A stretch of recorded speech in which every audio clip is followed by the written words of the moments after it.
For any good change to be effective, they have to be intentional. They have to be aimed to be effective. So the next slide, we're going to look at some of those anomalies. What are some of those things that we have heard? And I termed it what they say. What are some of those things that we have heard in the course of driving agile changes and driving deliveries within our teams? And how are some of our responses? How are some of the ways? What are some of the things we have said? But first of all, we're going to go through, once again, it's not a very holistic list, but it's some of those things that I've had in the course of my career. I've had different job titles and different job portfolios, and people in organizational seats say to us that you could target anti-agile, or they were just not the right things to say at that time. All right, my slide changes at the worst. Okay, all right. So what they say, we're going to go over developers, we're going to go over product owners, we're going to look at stakeholders, people leads, functional managers, program managers, portfolio leads, and literally anyone. What are some of those things they say to us? And we kind of go over them, and then a couple of slides down, we will go over what you should say to them. All right. All right. So in the course of driving up things, developers tell us all the time. I'm sure a lot of you are cringing when you guys see I don't have time as the number one, because that's like the number one thing developers say to us all the time. I don't have time. They don't have time for anything. You don't have time for your working agreement ceremonies. You don't have time for your definition of done meeting. If you want to do rescoping or project milestone gathering, requirements gathering, they don't have time. You don't have time definitely for your agile ceremonies. You don't have time for your stand-up. Everything takes away the time. Everything literally takes away the time of the developers. All what they want to do, just exactly like the picture says, they want to face their computers and plug in the code, which is great, which is exactly the reason why they were hired. All right. So they say that all the time. You try to drive any change, I don't have time. Hey, can we meet together to talk about this? I don't have time. I don't have time. I need my block of time. I need to focus time. I need my focus time to do my work. All right. Another thing they say all the time is, why do I have to talk to my fellow developer to do my work? Remember we talk about cross-functionality as one of the very critical components of Agile.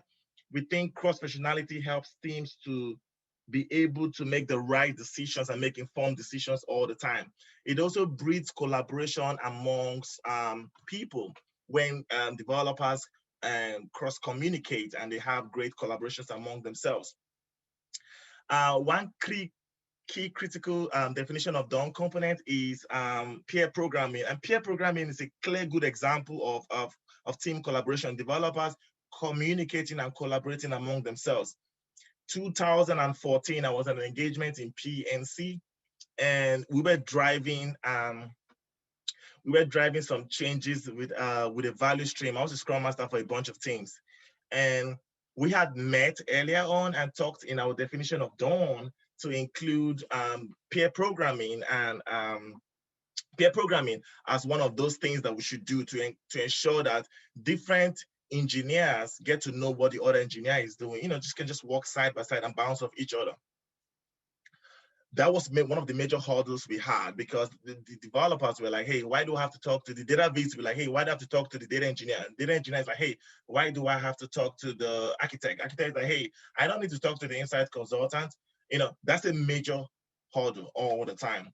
Now, it's a little bit different if you're working in a silo team that the work is very much independent. An example could be some Kanban teams, you know, very independent teams. Everyone's work type and his work portfolio is really, really different. The architect does the initial mapping and moves it to the engineer who builds out the modeling.